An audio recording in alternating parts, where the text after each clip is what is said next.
Alam niyo ba, sa dami ng mga napuntahan naming mga beach resort, ito lang ang pinakabinabalik-balikan naming resort. Ang All Hands Beach Resort sa Subic.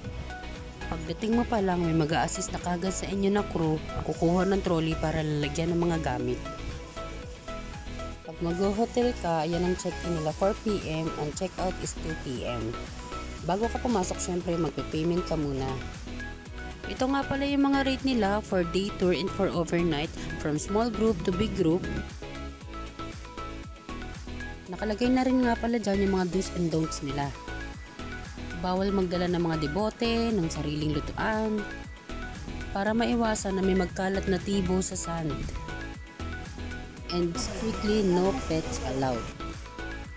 Meron nga din pala sila ditong basketball court. Yan nga pala yung mga room nila for 5 to 7 packs. Ang senior at PWD nga pala ay may discount na 140 pesos. Yan nga pala yung mga cottages nila for day tour na kasama sa entrance fee na 700 pesos. Maganda yung sand nila dito, pino, hindi masakit sa paa.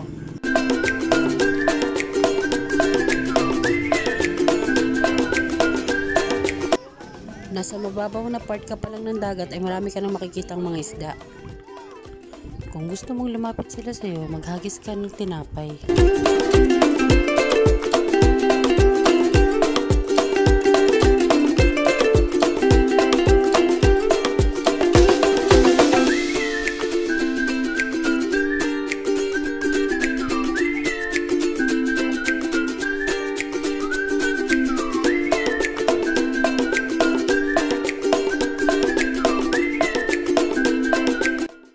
Ito naman ang scenery sa dagat.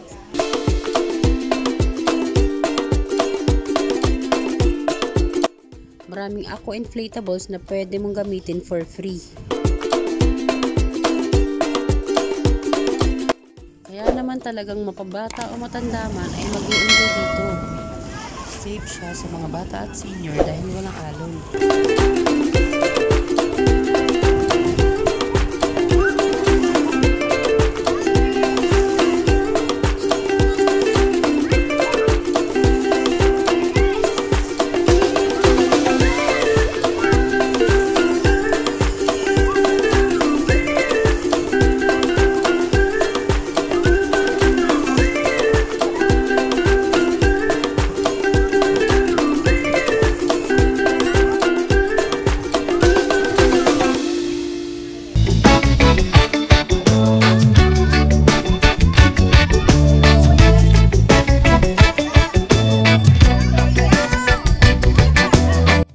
Kahit nasa cottage ka at nagsiswimming ang mga bata, pwedeng mo pa rin silang bantayan dahil abot tanaw lang ang dagat mula sa cottage.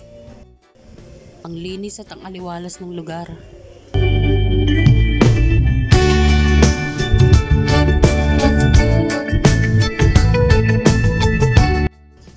Ito naman ang kanilang grilling station na kung saan ay dito lang pwedeng magluto ang mga beach goers. May lababo, electric fan, ilaw at maraming grills na pwede mong paglutuan.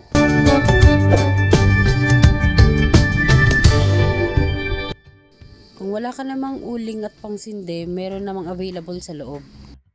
For only 25 pesos per plastic.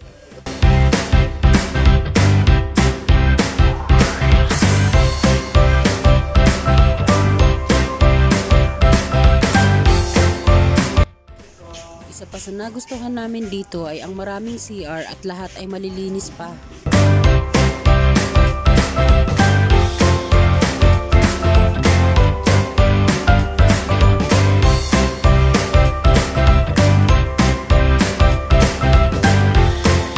In the shower room here,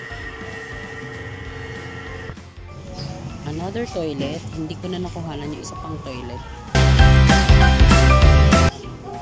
Kung wala kayong mga baon, marami din naman silang available ng mga food. Meron nga pala silang kantin na nag-accommodate ng 100 to 150 persons. Libre lang hot water pag naka-room. Meron din silang first aid for emergency. Ito nga pala ang view sa gabi, maraming ilaw kaya pwede kang mag-swimming. Pwede kang mag-relax at humiga sa sun lounger. Isa pa sa nagustuhan namin dito ay hindi sila nag-overcrowding kaya hindi mo na kailangan makipag-agawan pa sa mga inflatables. Isa sa pinaka nag-enjoy ay itong cute na pamangkin ko na si Zoe.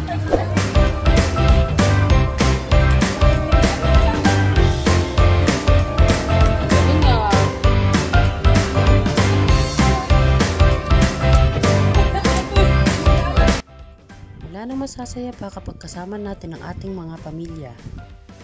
Hopefully, kompleto na tayo next year.